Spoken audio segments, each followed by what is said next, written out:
Água que vinho se fez, cegos que fizeste ver, se não há outro como tu. Brilhaste na escuridão, ressuscitastes a mim, se não há outro como tu.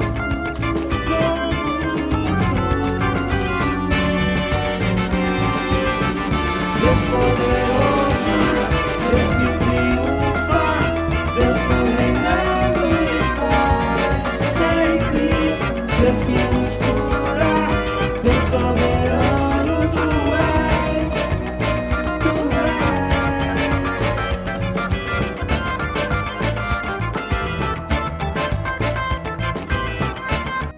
Sermão número 2317, pregado na noite de quinta-feira, 13 de junho de 1889, por Charles Haddon Spurgeon, no Tabernáculo Metropolitano. Produzido pelo site josemarbessa.com e gravação pertencente ao acervo de mensagens gravadas do site charleshaddonspurgeon.com. Sua mãe disse aos serviçais: façam tudo o que ele lhes mandar. João 2,5. Não precisamos de boa imaginação para retratar Maria, a mãe do Senhor, provavelmente viúva já nessa ocasião. Ela está cheia de amor e disposição naturalmente bondosa e simpática. Ela se encontra em uma festa de casamento, muito contente pela presença do filho com o primeiro grupo de discípulos. A presença deles ali era uma sobrecarga dos provimentos para o número de hóspedes esperados, e os suprimentos estavam no fim. Ela, portanto, com a ansiedade natural de sua idade e com o espírito manso, pensou em falar com o filho e lhe contar a necessidade, de modo que lhe disse: eles não têm mais vinho. Não havia muita coisa errada nisso, por certo, mas o Senhor não vê as coisas como o homem as vê, e percebeu que ela estava colocando em primeiro plano seu relacionamento de mãe dele, em uma ocasião por colocá-lo em segundo plano. A história demonstra quão necessário seria o segundo plano. A Igreja Apóstata de Roma chegou a fazer de Maria uma mediadora, e orações são dirigidas a ela, inclusive no sentido do emprego de sua autoridade materna sobre o filho. Foi bom então que o Salvador refreasse qualquer coisa que tendesse a oferecer a mínima tolerância à mariolatria, algo totalmente maléfico. Foi necessário falar com a mãe com um pouco mais de rispidez que talvez a conduta dela por si só exigisse. Assim, o filho Augusto se sentia na obrigação de lhe dizer: o que temos nós em comum, mulher, em questões assim? Como operador de milagres, não sou seu filho. Não posso realizá-los para lhe agradar. Não, se eu operar um milagre como filho de Deus, não pode ser como seu filho. Terei que fazê-lo em outra condição. O que temos nós em comum nessa questão? E ele apresenta a sua razão: a minha hora ainda não chegou. Era uma repreensão suave, absolutamente necessária com base na presciência do que se seguiria. Você pode facilmente retratar como Maria a aceitou. Ela conhecia a mansidão de Cristo, seu amor infinito, e como durante 30 anos nada houve da parte dele que magoasse o espírito dela. Por isso, ela assimilou a repreensão e pensou mais do que falou, porque era uma mulher que guardava as coisas no coração e ponderava. Diz bem pouco, mas pensa muitíssimo, e vemos na conduta posterior no tocante a este milagre que ela pensou bastante a respeito do que Jesus lhe dissera.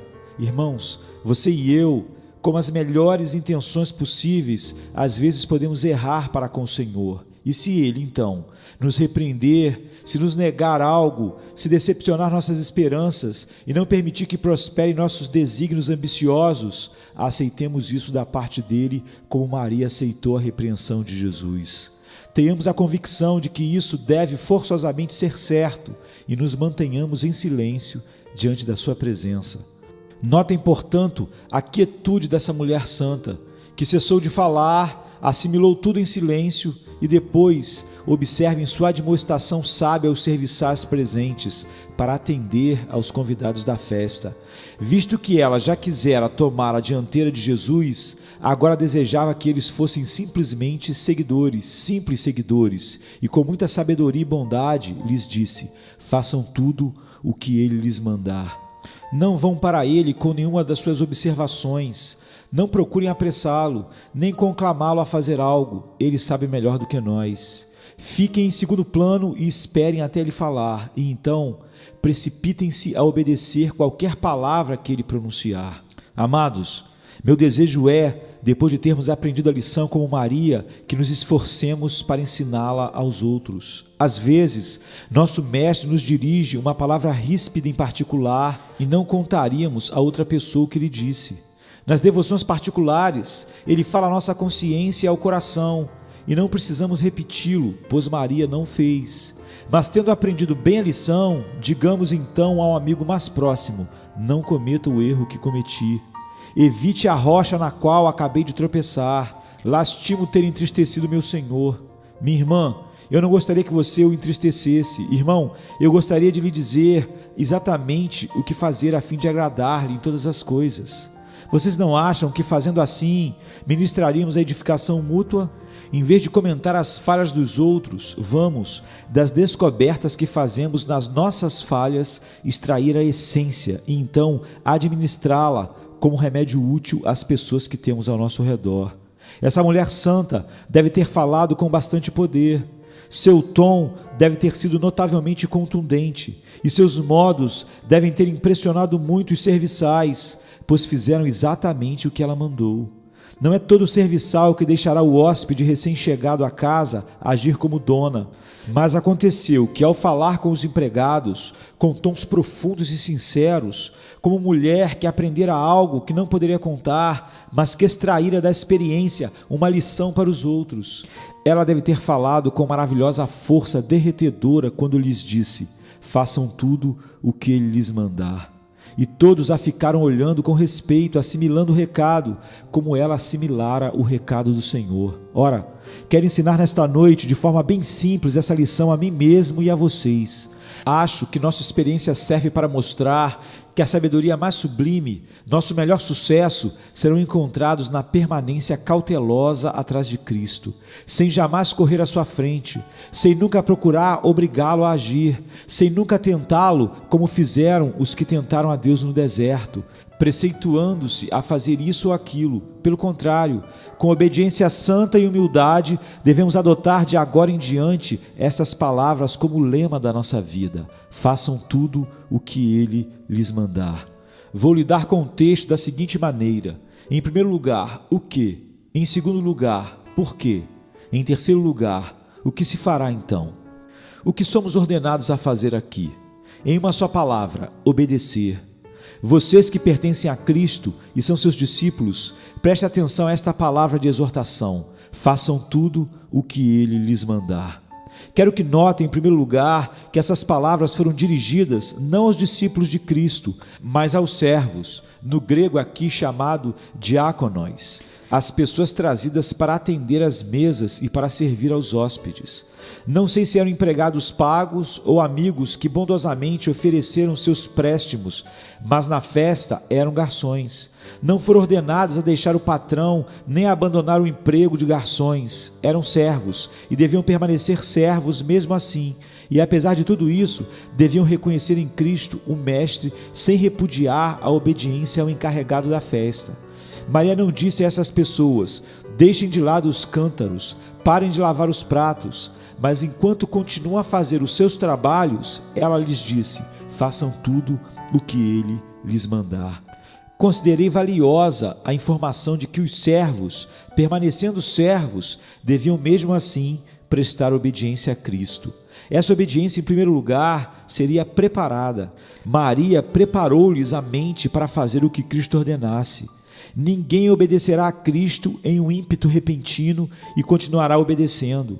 É necessário pesar na balança, fazer considerações, deve haver conhecimento bem pensado e cuidadoso do que sua vontade é, e prontidão de coração, no sentido que seja qual for a vontade, será cumprida tão logo se conheça. De início, esses servos não fizeram nada.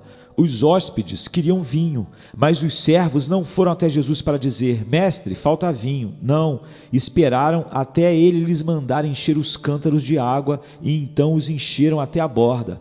Mas nada fizeram sem Jesus lhes ordenar. Boa parte da obediência acha-se em não fazer.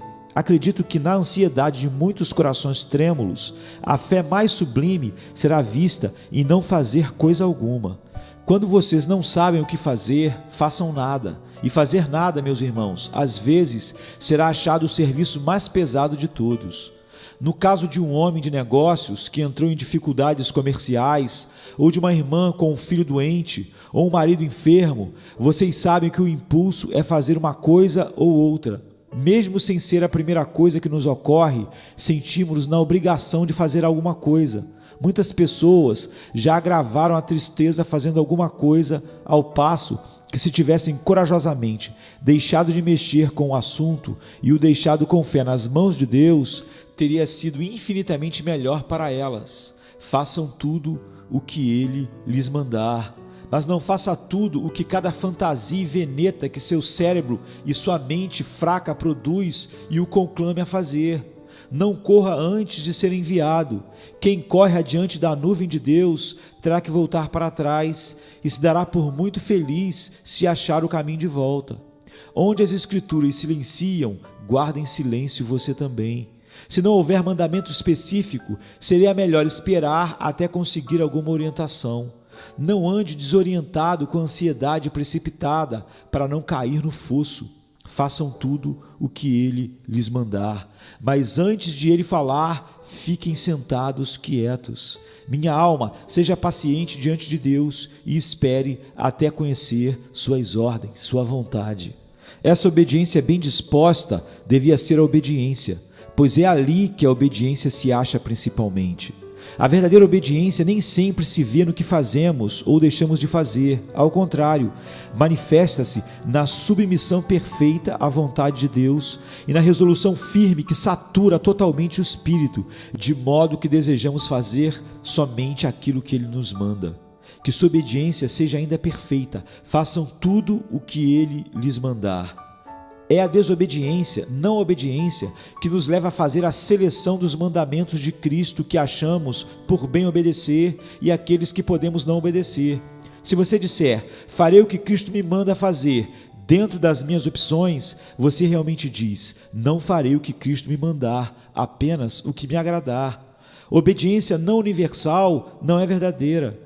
Imagine um soldado no exército que, em vez de obedecer a todas as ordens do capitão, omite isto ou aquilo e diz que não consegue evitar fazer isso, ou até mesmo que pretende omitir certas coisas. Amado, tome cuidado para não jogar no montouro qualquer preceito do Senhor. Cada palavra dele é mais preciosa que um diamante. Estime-a, entesoure-a, use-a como ornamento e beleza. Façam tudo o que ele lhes mandar. Quer se relacione à Igreja de Deus e suas ordenanças, sua membresia, sua disciplina, ou com seu procedimento em público com os semelhantes, ou com seu relacionamento com seus familiares, ou com os serviços prestados particularmente ao Senhor, tudo. Veja, aqui não é para podar nada, nem cortar fora alguns aspectos, façam tudo o que Ele lhes mandar. Respire esta oração agora mesmo. Senhor, ajude-me a fazer tudo o que mandas. Que eu não faça a minha escolha, que eu jamais deixe minha vontade interferir. Se tu me mandaste fazer algo, capacita-me a fazê-lo, seja o que for. Essa obediência, portanto, sendo bem disposta e perfeita, deve também ser prática. Façam tudo o que Ele lhes mandar. Não fique pensando a respeito, muito menos por longo tempo, para então esperar que fique mais impressionado sobre você, ou até que surja uma ocasião mais conveniente. Façam tudo o que Ele lhes mandar. Um dos grandes males do nosso tempo é deliberar a respeito de um mandamento nítido de Cristo e perguntar, qual será o resultado disso? O que você tem a ver com resultados? Mas se eu seguir a Cristo em todas as coisas, posso perder minha posição. O que você tem a ver com isso? Quando um soldado é ordenado a avançar contra a boca do canhão, é muito provável que perca a sua posição e algo mais, no entanto, é obrigado a fazê-lo, mesmo que vá em direção à morte. poderei perder a chance de ser útil. O que você quer dizer com isso? Pretende praticar o mal a fim de que disso se resulte algum bem?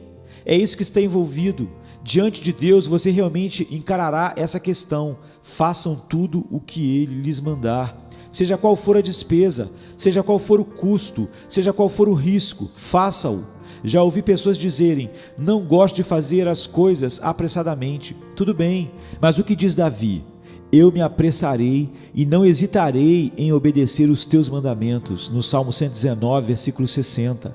Lembre-se que pecamos em todo momento que adiamos o cumprimento de qualquer coisa ordenada por Cristo. Se cada momento de atraso é um novo pecado, não sei dizer, mas se negligenciarmos qualquer mandamento dele, estaremos vivendo na condição de perpétuo pecado. E essa não é a condição desejável para qualquer discípulo de Cristo viver. E na verdade, um discípulo não viverá assim. Amados, façam tudo o que ele lhes mandar. Não argumente contra ele. Não procure desculpa para se livrar do dever. Já conheci crentes que não gostavam da leitura de determinados trechos das Escrituras no culto familiar por sentirem um pouco perturbada a consciência por elas.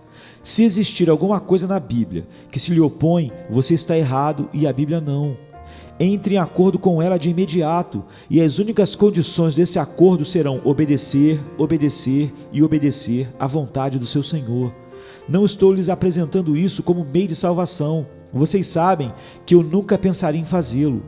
Falo àqueles que já estão salvos. Vocês são servos de Cristo, são salvos e agora vieram à santa disciplina da sua casa, e esta é a regra.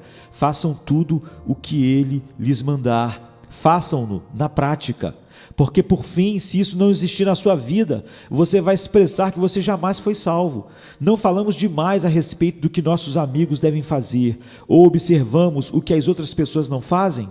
Que o Espírito de Deus venha sobre nós, a fim de que nosso andar seja bem próximo de Deus, que nossa obediência seja precisa e exata, nosso amor a Cristo seja comprovado por seguirmos continuamente seus passos. Nossa obediência deve ser prática. Essa obediência deve também ser pessoal. Façam tudo o que Ele lhes mandar. Vocês sabem quanta coisa hoje em dia é feita por procuração. A caridade é praticada assim. A sofre grande necessidade. B fica sabendo a respeito e sente muito dó, e assim pede a C para ajudá-lo. Então faz uma campanha para outros ajudá-lo. E então vai para a cama e acha que fez uma boa coisa. Ou, de outra forma, depois de A ter contado a história a B, B verifica se existe alguma sociedade que possa ajudá-lo, embora nunca tenha contribuído para essa sociedade com seu dinheiro, porque nunca pensaria em fazer isso.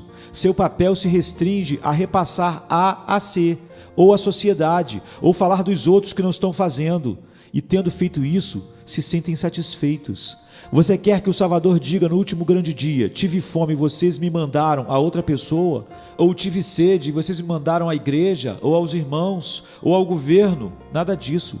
Devemos fazer alguma coisa pessoalmente para Cristo. Assim também é na questão do esforço para ganhar almas para Cristo. Nada há como falar pessoalmente com as pessoas, detê-las em pessoa, olhar nos seus olhos, conversar com elas a respeito da sua experiência e implorar que fujam para Cristo buscando refúgio. A obediência pessoal é necessária. Se uma das pessoas que estavam esperando tivessem dito, quando Cristo mandou encher os cântaros: João, faça isso, Guilherme, faça aquilo, será que o grupo de pessoas não fará isso? Será que outros não farão? Não teriam cumprido a ordem de Maria: façam tudo o que Ele lhes mandar. Nesta questão, estou mexendo na consciência de algumas pessoas aqui nesta noite. Ora, se for assim, a partir de agora, deixe de ser um servo de Deus por procuração, simplesmente assinar petições, fazer protestos. Deixe de ser um servo por procuração, para não ser salvo por procuração, porque você não poderá ser, pois ser salvo por procuração é estar perdido. Mas você confia em Cristo por conta própria, para então servi-lo por conta própria. Com a ajuda da poderosa graça divina, faça tudo o que Ele lhes mandar. A obediência deve também ser diligente, faça-o imediatamente. A demora murchará a flor da obediência. Façam tudo o que Ele lhes mandar. Fiquem em prontidão para obedecer.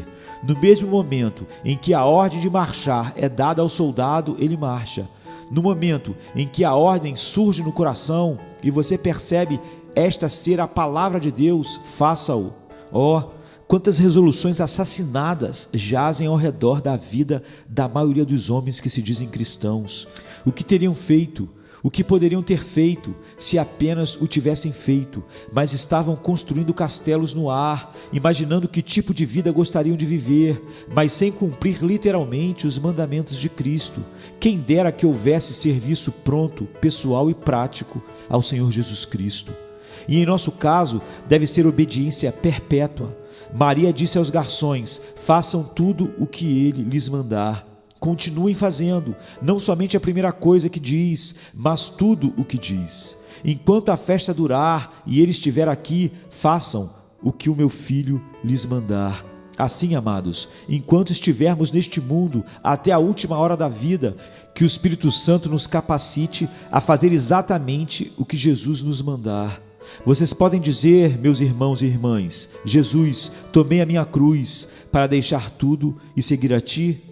Vocês têm o desejo de levar sempre o seu jugo e de seguir seus passos até entrar no repouso de Cristo? Cristãos temporários não são cristãos, nunca foram.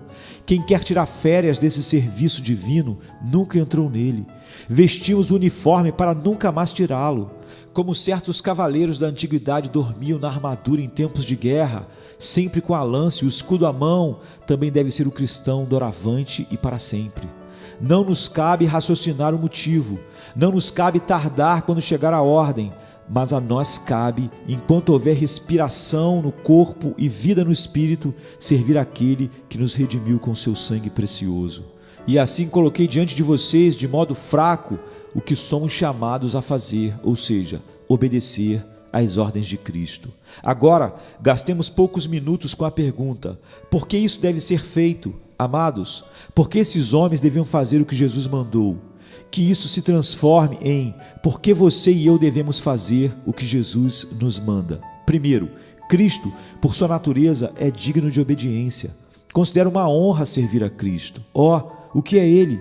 Ele é o homem perfeito, que em sua nobreza está acima de todos nós, e é o Deus perfeito, infinitamente majestoso, com suas duas naturezas. Ora, me parece que devamos amar, cumprir suas ordens, e ansiar pela conformação à sua imagem. Aqui há repouso para o espírito que aspira. Aqui estão a glória, honra e imortalidade pelas quais aspiramos. Pela glória de Cristo, a quem vocês adoram sem ver, façam tudo o que Ele lhes mandar. Além disso, Cristo é nossa única esperança. Todas as nossas perspectivas para o futuro dependem dEle. Glória seja ao seu bendito nome. Não há ninguém semelhante a Ele. Se estivesse longe de nós e não pudéssemos confiar nele, a vida se transformaria em trevas perpétuas, um abismo de ais. Por toda a glória da sua natureza e por tudo que devemos a ele e por tudo que esperamos da parte dele, eu os conclamo, amigos. Eu os conclamo, amados, façam tudo o que ele lhes mandar. Mais que isso, ele é onisciente e por isso capacitado para liderar. Quem, senão ele, poderia livrar as pessoas das suas aflições quando lhes faltava vinho? Ele sabia a saída para tudo isso, o modo de manifestar a própria glória, levar os discípulos a crer nele e deixar contentes todos em redor. Mas se ele não mostrasse o caminho, ninguém mais poderia. Obedeçamos a ele, portanto, porque seus mandamentos são muito sábios. Ele nunca cometeu um engano e jamais o fará. Entreguemos nossos caminhos a seus cuidados e façamos tudo o que ele nos mandar. Além disso, amados, até aqui Cristo recompensou nossa obediência. Você alguma vez agiu corretamente para então descobrir que foi um engano? Alguns de nós tiveram que fazer coisas muito dolorosas na ocasião, totalmente avessas à nossa própria sabedoria, a nosso próprio feitio. Nós as faríamos de novo? Sim, certamente, mesmo que isso nos custasse 10 vezes mais. Ninguém, ao relembrar o passado, teve que se lastimar por seguir a voz da consciência e os ditames da palavra de Deus, e nunca se lastimará disso, embora fosse a prisão e a morte por amor a Cristo, por causa da sua obediência. Você pode perder algo por amor a Cristo, mas nunca perderá nada da parte de Cristo. quando tudo chegar a ser computado, você terá lucrado muito pelo que parecia perda. Ele nunca o enganou e nunca o desorientou. A obediência a Ele sempre lhe traz paz verdadeira e sólida. Portanto, façam tudo o que Ele lhes mandar. E mais, Cristo é nosso mestre e devemos obedecer-lhe. Espero, amados, que não haja ninguém entre nós que chame Cristo de mestre sem, porém, fazer o que Ele manda. Não nos referimos a Ele como alguém grandioso no passado, mas que foi embora e cuja influência agora declina, por não estar em dia com o espírito da nossa época, do nosso tempo, da nossa cultura. Não, Ele continua vivo e nós continuamos tendo comunhão com Ele. É nosso mestre e é nosso Senhor. Quando fomos batizados na sua morte, não era mera questão de forma, estávamos mortos para o mundo e vivíamos para Ele. Quando tomamos sobre nós seu sagrado nome e fomos chamados cristãos, não era fingimento. Nossa intenção era que Ele fosse o capitão, rei e mestre do nosso espírito.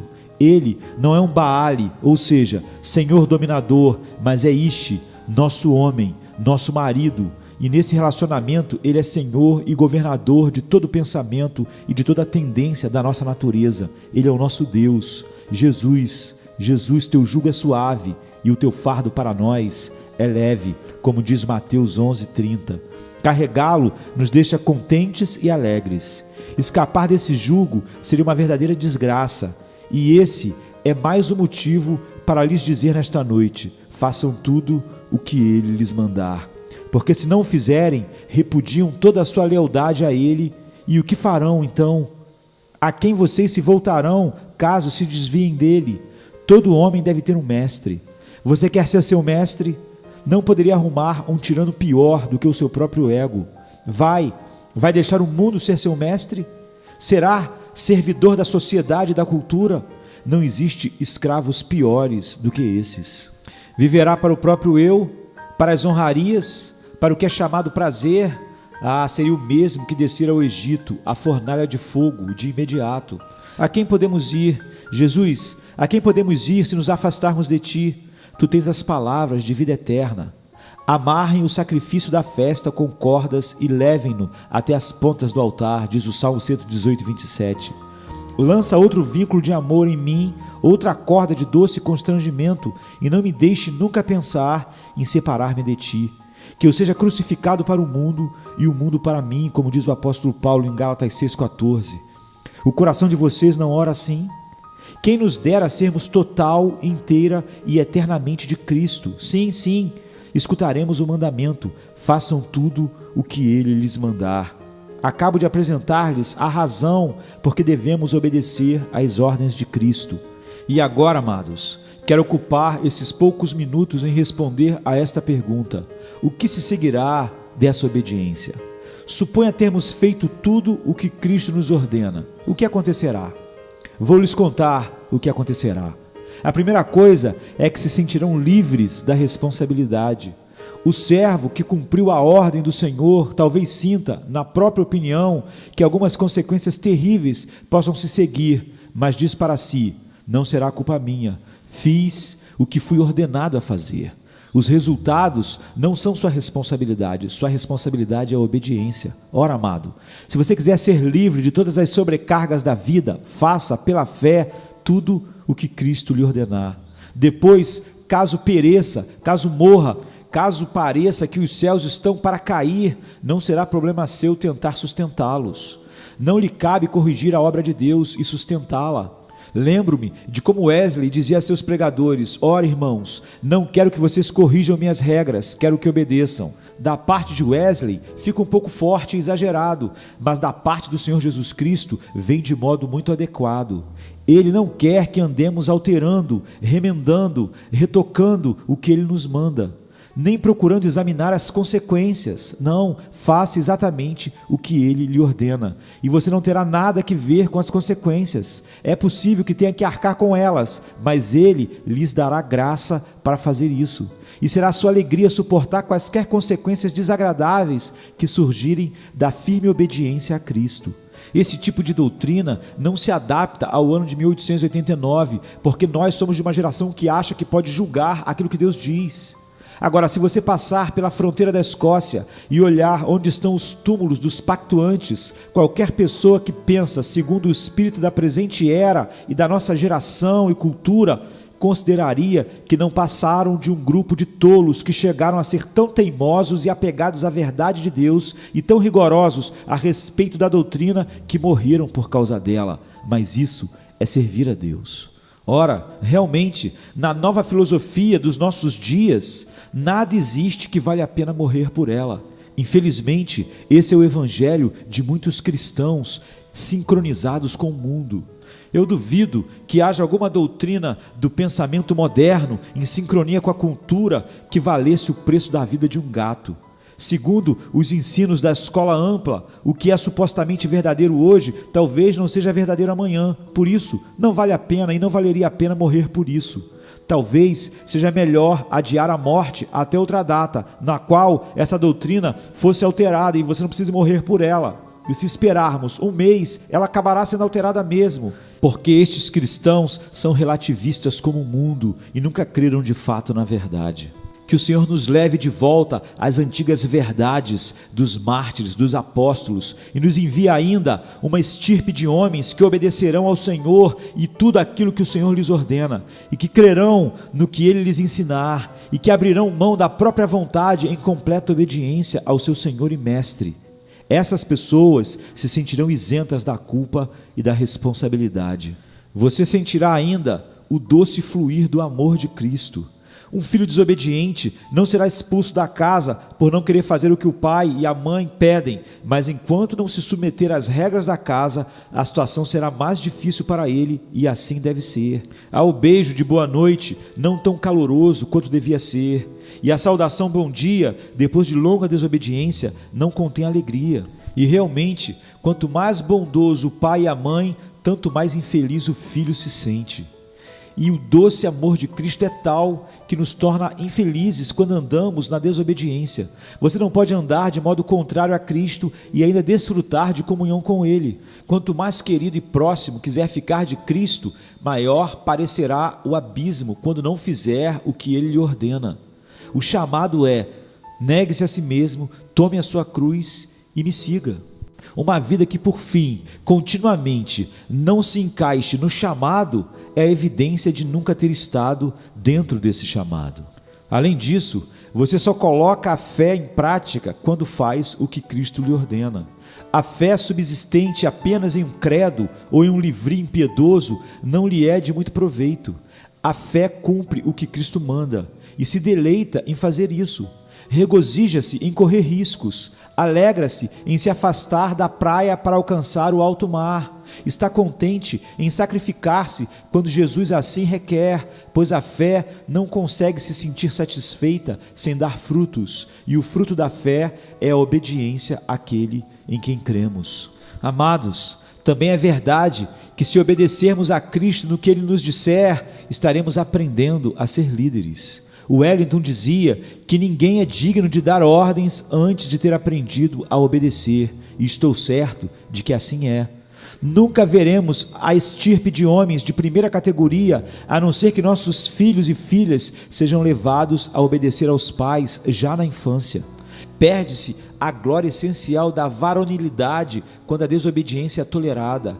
E certamente, na Igreja de Deus, o Senhor faz seus servos principais passar por ordalhos muito mais severos. Não raro, o melhor lugar para os livros de um ministro não é a biblioteca, mas seu leito de enfermidade. A aflição é nossa escola, e antes de podermos lidar com outras pessoas, Deus precisa lidar conosco. Quem não quiser obedecer, não será colocado em posição de comando, não por Deus, não pelo Evangelho. Um homem que não se submete a toda a verdade de Deus, a toda a doutrina expressa por Deus e a prega, ele não é um líder, ele é um usurpador. Deus nunca coloca quem não gosta e não quiser obedecer na posição de comando. E finalmente, creio que aprender a obedecer é um dos preparativos para desfrutarmos do céu. Ora, no céu não terão outra vontade senão a vontade de Deus. Seu desejo será servir a Ele e deleitar-se nele. E se você e eu não aprendermos aqui embaixo o que é obediência a Deus, e não a praticarmos, e não a levarmos a efeito em nossas vidas, como poderemos esperar a felicidade no meio de espíritos obedientes? Se nós achamos que obedecer a Deus não é nossa suprema alegria e deleite, então não há felicidade para nós no céu. Caros ouvintes, se vocês nunca aprenderam a confiar em Cristo e a confiar nele, e obedecer e se submeter, como poderão ir para o céu? Vocês ficariam tão infelizes ali que pediriam que Deus os deixasse recorrer ao abrigo do inferno, pois nada lhes pareceria mais horroroso que estar no meio de um povo perfeitamente santo que se deleita no serviço de Deus e na obediência a Deus. Que o Senhor nos leve a essa obediência completa a Cristo. Então, este mundo será um plano inclinado, ou uma escada do tipo que Jacó viu, e subiremos com santa alegria até chegarmos no topo, e veremos o céu na santa obediência de Deus. Não é Maria que lhes fala nesta noite, é a Igreja de Deus, a mãe de todos os que realmente amam a Cristo, e ela lhes diz: façam tudo o que Ele mandar. Façam tudo o que Cristo mandar, façam tudo o que a palavra de Deus mandar. E se fizerem assim, Ele transformará água em vinho para vocês, a alegria infinita de Deus derramada em vossos corações. Obedeçam a Ele e Ele os confortará. Estejam com Ele nos caminhos do dever e estarão com Ele no lar da glória. Que o Senhor nos conceda, por sua graça infinita, o conhecimento da vontade de Cristo, e que então opere em nós para desejarmos e praticarmos o que é do seu beneplácito e vontade. Amém e amém. Água que vinho se fez, cegos tu fizeste ver, se não há outro como tu. Brilhaste na escuridão, ressuscitastes a mim. Se não há outro como tu, Deus poderoso, Deus que triunfa, Deus tu reinando estás sempre, Deus que nos cura, Deus soberano tu és, tu és.